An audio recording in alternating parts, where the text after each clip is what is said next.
Hello प्यारे दोस्तों, नमस्ते। आप कैसे हो? आप भले अच्छे होगे।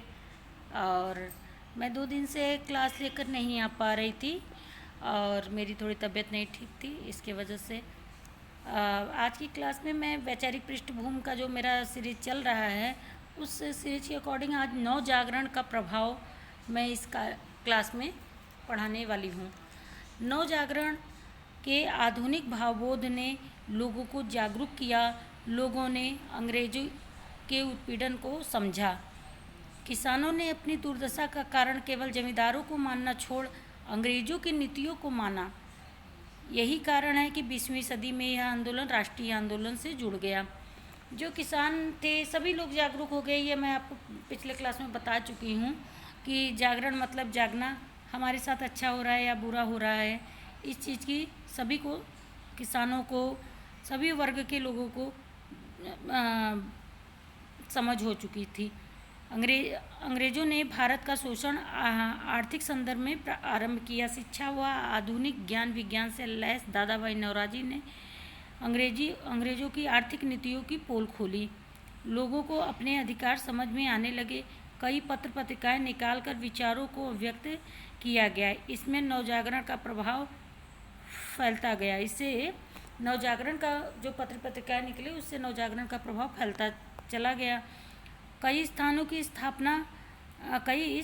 की स्थापना हुई। उन्होंने भारत में के राजनीतिक सामाजिक अधिकारों की मांग को रखना शुरू किया। कांग्रेस की स्थापना 1885 में हुई। यह भी नवजागरण के लिए आवश्यक और मददगार सिद्ध हुआ। कांग्रेस की भी स्थापना हो गई और नवजागरण के लिए यह भी बहुत ही मतलब अच्छा मतलब हुआ। सहयोग जो कांग्रेस की स्थापना हुई 1885 ईस्वी में, वह नवजागरण के लिए बहुत ही मददगार सिद्ध हुई। लोगों ने स्वतंत्रता, समानता, भाईचारा के अर्थों को समझा और इन्हीं मूल्यों पर भारतीय स्वाधीनता की लड़ाई लड़ी गई। इन सब का परिणाम था कि 20वीं सदी के आरंभ से ही राष्ट्रवाद की जो अवधारणा विस्तृत रूप लेने लगी थी, उसने आगे के स्वतंत्रता समर का मार्गदर्शन किया। जो राष्ट्र की अवधारणा विस्तृत रूप लेने लगी थी, जब कांग्रेस की स्थापना हो गई, तो जो राष्ट्र था वो विस्तृत रूप में उसकी अवधारणा होने लगी और उसने आगे के स्वतंत्रता समर का जो मार्गदर्शन किया और भारतीय संदर्भ में इस आधुनिकता से परिपूर्ण राष्ट्रवाद के उदय को सबसे महत्वपूर्ण माना जा सकता है। स्वदेशी की मांग व स्वदेशी आंदोलन में इस नवजागरण का पहला परिपक्व रूप देखा जा सकता है। आगे के तमाम आंदोलनों, संवैधानिक सुधारों व देश की आज़ादी में नवजागरण को इन्हीं विशेषताओं का योगदान था, जिसने तर्क, वैज्ञानिकता, स्वदेशी राष्ट्रवाद आदि अवधारणा को भारत में प्रस्थापित किया। नव जागरण का यह मंत्र विस्तृत सामाजिक या धार्मिक आंदोलन नहीं था, बल्कि अंग्रेजों द्वारा भारतीय जनता के शोषण के विरुद्ध विद्रोह था। इसलिए भारतीय नवजागरण और राष्ट्रीय आंदोलन को भी एक दूसरे से अलग करके नहीं देखा गया। जो नवजागरण था और राष्ट्रीय आंदोलन था, वो दोनों एक ही समझा जाता था, उसको अलग नहीं देखा जाता था। आरंभ में यह नवजागरांत विरोधी था और काफ़ी हद तक अंग्रेजों का शिकार था। धीरे धीरे वह साम्राज्यवाद, उपनिवेशवाद और गुलामी के विद्रोह का रूप ग्रहण करने लगा। अब जो था, आप लोग जानते हैं कि हम पिछले क्लास में पढ़ाए थे कि जो हम कैसे हम अपनी स्वदेशी चीज़ों पर भरोसा रखें। स्वदेशी, अब देखिए कितनी दवाएं, सब कुछ हमारे देश में बनने लगी है। AC, cooler, fridge. पहले हम दूसरे मतलब छोटी छोटी चीज़ जो भारतवर्ष उन्नति है, जिसे भारतेंदु हरिश्चंद्र का निबंध है, उन्होंने भी इसकी व्याख्या की है कि स्वदेशी को अपनाओ और विदेशी का तिरस्कार करो, विरोध करो। विदेशी, हाँ, इसी तरह एक कहानी भी है जिसमें धुलाई वाली, यूजीसी के नेट में है, उसमें भी स्वदेशी चीज़ों के महत्व को दिखाया गया है। तो हम स्वदेश की चीज़ें अगर यूज करेंगे तो हमारा भारत देश और समृद्ध होगा, क्योंकि हमारे देश का धन हमारे देश में ही रहेगा। हम बाहर की चीज़ें अगर लेंगे, विदेशी चीज़ों की का उपयोग करेंगे, तो विदेश में वो पैसा मेरा जाएगा, तो हमारा भारत समृद्ध नहीं होगा। इसलिए स्वदेश जो नवजागरण था उसमें स्वदेशी पर ज़्यादा बल दिया गया था, और वो इन स्वदेशी पर बल देने के कारण ही आज हमारा ये जो भारत है इतना विकसित हो रहा है। और इसके बहुत से ज़्यादा देखिए, अब तो भारत में इतना अच्छा मतलब वो हो गया है कि अच्छे अच्छे वैज्ञानिक निकल रहे हैं, अच्छे अच्छे इंजीनियर, सॉफ्टवेयर इंजीनियर निकल रहे हैं। हमारा भारत मतलब विश्व की श्रेणी में आ गया है। जो विश्व सतत मूल्यांकन होता है उसमें हमारे भारत की गणना होने वाली है कुछ दिन में, टॉप रैंक में जाएगा मेरा भारत। तो इसलिए स्वदेशी चीज़ों का धीरे धीरे, कोई भी चीज़ अगर थोड़ा थोड़ा भी आदमी करता रहेगा तो एक दिन वो बहुत ज़्यादा समृद्ध होगा। बूंद बूंद से घड़ा भरता है, तो इसलिए स्वदेशी पे बल दिया गया, और वही स्वदेशी पर बल देने के कारण आज मेरा भारत, नहीं तो एक छोटी छोटी चीज़ों के लिए दवा, हर चीज़ के लिए कल कारखाने, जो भी मतलब जितनी भी चीज़ें होती हैं अच्छी, एसी है, फ्रिज है, कूलर है, सब चीज़ विदेशों से आती थी। हमारे भारत में न तो कोई इतना इंजीनियरिंग कॉलेज था, न इंजीनियर बनते थे, पढ़ते थे, न बनते थे। पढ़ाई को हमारे महत्व दिया गया, लोग जागरूक किया गया, जागरूकता फैलाया गया कि आप बच्चों को शिक्षित करिए। सरकार ने नई नई योजनाएं चलाई, गरीब बच्चे भी फ्री में पढ़ सकें। तो इसलिए हमारा अब एक एक से गरीब घर के लोग वैज्ञानिक बन जा रहे हैं, इंजीनियर बन जा रहे हैं, विदेश चले जा रहे हैं। तो इसलिए हर चीज़ अगर हम अपने अपने ही देश का यूज करते हैं, तो इसमें जो नवजागरण के व्यक्ति है, इसमें यही चीज़ दिखाया गया है कि इसमें हम स्वदेशी पर बल दिया गया है। कुल मिला जुला के स्वदेशी पे बल दिया गया है। हिंदी नवजागरण में 3 क्षेत्रों के नवजागरण प्रमुख हैं, बंगाल, महाराष्ट्र और हिंदी क्षेत्र।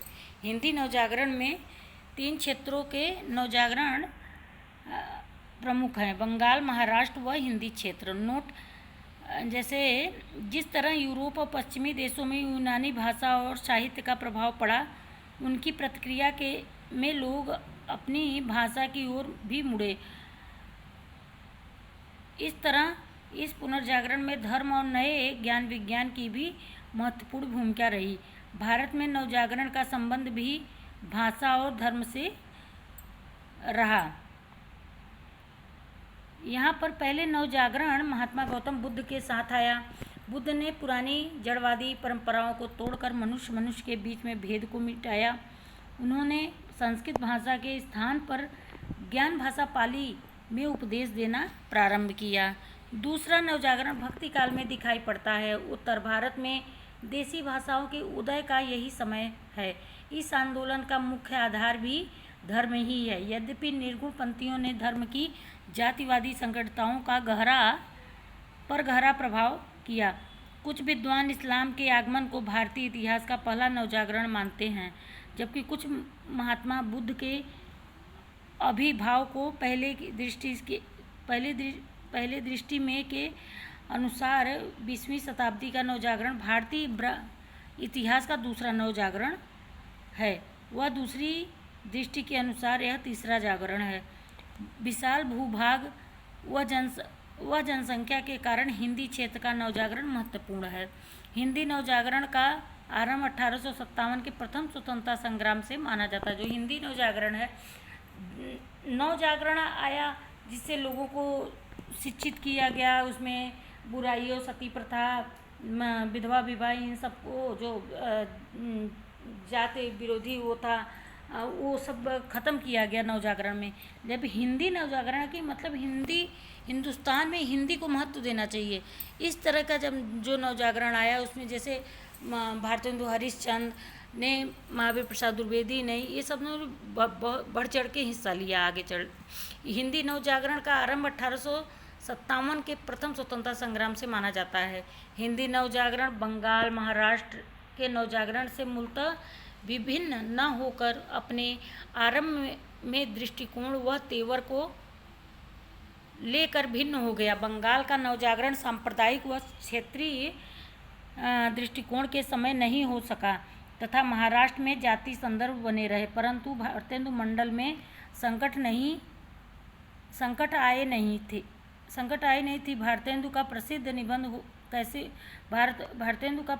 भारतवर्ष उन्नति कैसे हो सकती है। यहाँ पर गलत मिस्टेक लिखा हुआ है, टाइपिंग एरर है।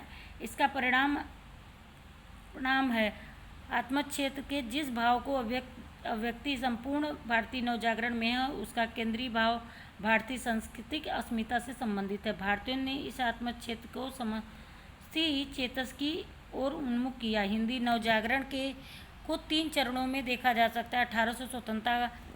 1800 हिंदी नवजागरण को 3 भागों में बांटा गया है। कुछ लोग मानते हैं 1857 का स्वतंत्रता जो संग्राम था उसी से हिंदी नवजागरण की शुरुआत है। कुछ लोग भारतेंदु युग से मतलब 1850 के लमसम भारतेंदु युग से इसकी 1850 से हिंदी नवजागरण का मानते हैं। और कुछ लोग सरस्वती पत्रिका का प्रकाशन 1893 से मानते हैं। हिंदी नवजागरण पर बंगाल व महाराष्ट्र के नवजागरण, अंग्रेजी पश्चिमी ज्ञान एवं भक्ति आंदोलन के प्रभाव को देखा जा सकता है। रामविलास शर्मा ने हिंदी नवजागरण में अंग्रेजी ज्ञान व पश्चिमी ज्ञान की उल्लेखनीय भूमिका नहीं मानी है। रामविलास शर्मा एक महान आलोचक थे। इन्होंने हिंदी नवजागरण में अंग्रेजी ज्ञान व पश्चिमी ज्ञान की उल्लेखनीय भूमिका नहीं मानी है। कुछ लोग मानते थे कि जो हिंदी नवजागरण है इसमें अंग्रेजियों की भी नीतियों का वो है, लेकिन रामविलास शर्मा इस चीज़ का नहीं मानते थे, इस चीज़ को नकार देते थे। हिंदी जाति की अवधारणा मीर बहादुर, डॉक्टर इकबाल, धीरेन्द्र वर्मा, सुनीति कुमार चटर्जी, फ्रेडरिक पिनकेट आदि चिंतकों में हिंदी जाति की अवधारणा किसी न किसी रूप में मौजूद है। जो ये थे फ्रेडरिक पिनकेट, ये तो सुनीत कुमार चटर्जी, ये सब हिंदी के महान चिंतक थे। रामविलास शर्मा ने पहली बार इस अवधारणा को एक व्यवस्थित आकार दिया। उन्होंने भारत को बहुजाति राष्ट्र बताते हुए हिंदी भाषियों को भी बंगला, तमिल, मराठी आदि जातियों की तरह एक जाति माना। उन्होंने लिखा है, इस बहुजाति राष्ट्र में एक जाति हिंदी भी है। रामविलास शर्मा का यह कथन है, कोटेशन है कि इस बहुजाति राष्ट्र में एक जाति हिंदी भी है। इसकी मजबूत हुए बिना बहुजाति राष्ट्रीयता सुदृढ़ नहीं हो सकती। यह रामविलास शर्मा का बहुत सुंदर कोटेशन है। उन्होंने बताया है कि इस बहुजाति राष्ट्र में एक जाति हिंदी भी है।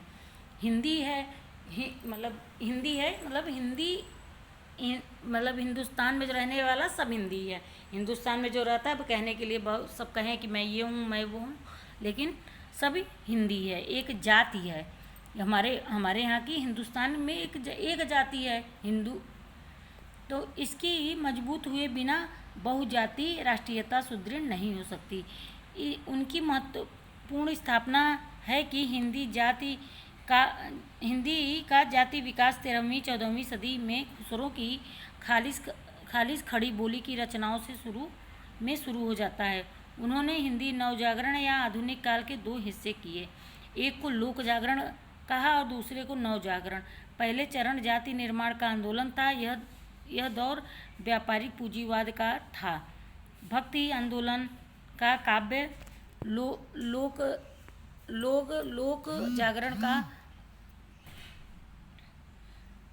जागरण का ही काव्य है। रामविलास शर्मा जी के अनुसार भारतेंदु हरिश्चंद्र से जो नवजागरण शुरू होता है वह नई परिस्थितियों में पुराने लोक जागरण का ही विकास है। रामविलास शर्मा ने महावीर प्रसाद द्विवेदी और हिंदी नवजागरण में सर्वप्रथम नवजागरण शब्द का प्रयोग किया तथा 1857 के स्वाधीनता संग्राम से नवजागरण की शुरुआत मानी। रामविलास शर्मा ने 1857 के स्वतंत्रता संग्राम से हिंदी नवजागरण की शुरुआत मानी है। 1857 का स्वाधीनता संग्राम मुख्यतः हिंदी प्रदेश से लड़ा गया, इसलिए इसे हिंदी नवजागरण कहा गया। यह संग्राम हिंदुओं और मुसलमानों ने मिलकर लड़ा था। यह संग्राम हमारा जाति संग्राम है और भारत का पहला स्वाधीनता संग्राम भी है। हिंदी नवजागरण की समस्याएं। अब हम आ गए हैं हिंदी नवजागरण में क्या क्या समस्याएं थी। एक समय के बाद सांप्रदायिकता समस्या इसमें आई। इसका कारण अंग्रेजों की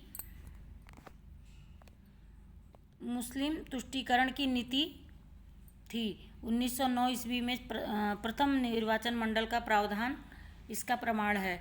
हिंदी उर्दू विवाद को न केवल भाषा में खाई पैदा की, बल्कि भाषा की समस्या को धर्म से जोड़कर सांप्रदायिकता को भी बढ़ाया।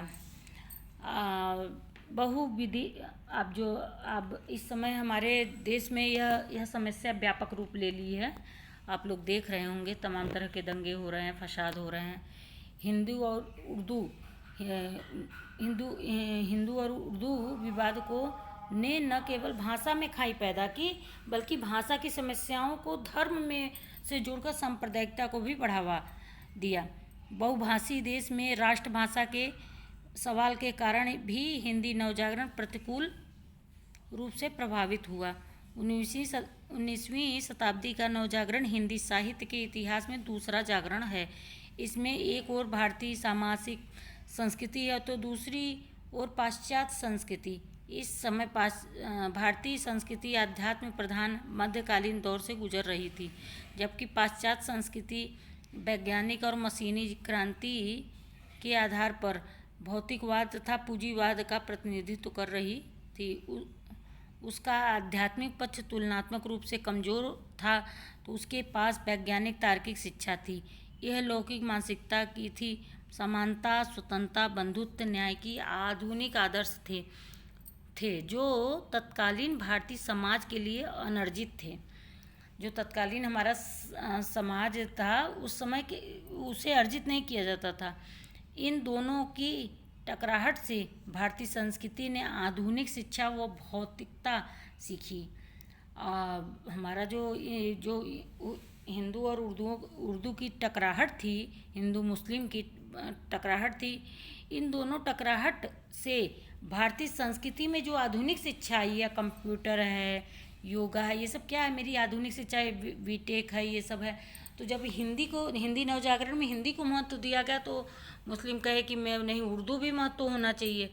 तो उन दोनों की टकराहट से तो भारतीय संस्कृति ने आधुनिक शिक्षा व भौतिकता सीखी। भौतिकता मतलब ये इंजीनियर बनाने लगे, हमारे यहाँ इंजीनियर निकलने लगे हमारे भारत में। तो उससे हटकर जो हिंदी नवजागरण के चिंतक थे उन्होंने हटकर ये क्या हमारी संस्कृति जो थी, भारतीय संस्कृति, इन्होंने कहा कि अब हम आधुनिक शिक्षा, न हिंदी रहेगी न उर्दू, जिसको पढ़ना है हिंदी पढ़े और जिसको पढ़ना है उर्दू पढ़े। अब हम आधुनिक शिक्षा को ज़्यादा महत्व देंगे और भौतिकता सीखी। जैसे फाइटर प्लेन है, ये सब बनाने वाले जो इंजीनियर है, ब्रह्मोस है, तमाम तरह के इंजीनियर निकल रहे हैं। और ये सब हमारे यहाँ तमाम तरह के जो इलेक्ट्रॉनिक सामान्य वो होते हैं, सामग्री होती है, सब भौतिकता से जो संबंधी है, टीवी, फ्रिज, कूलर, सब कुछ मेरे भारत में बनने लगा। इससे तो पाश्चात्य संस्कृति यहाँ के आध्यात्म से प्रभावित हुई। जो पाश्चात्य लोग थे, यहाँ का जो आध्यात्म था, यहाँ का जो प्रेम था, उस प्रेम को, आध्यात्म को, धर्म को उनको उससे प्रभावित होने लगे कि वहाँ का धर्म भारत का कितना मतलब अच्छा है, यहाँ के धर्म से प्रभावित होने लगी। तो प्यारे दोस्तों, आपको मेरी क्लास कैसी लगी आप बताइएगा। आगे की क्लास की भी मैं जल्दी ही कोशिश करूँगी कि हम आपको दें। और आप मेरे चैनल को लाइक सब्सक्राइब करिएगा प्लीज़, और हमको ताकि सपोर्ट मिले और हम आगे बहुत से लोगों के पास पहुंचाइए। शेयर करिए और सपोर्ट करिए, सब्सक्राइब करिए, लाइक करिए और कमेंट करिएगा। जैसा आपको लगेगा आप कमेंट करिए, ताकि मैं अपने क्लास में अगर कुछ त्रुटि हो रही है तो मैं उसे सुधार भी कर सकूं। थैंक यू, धन्यवाद।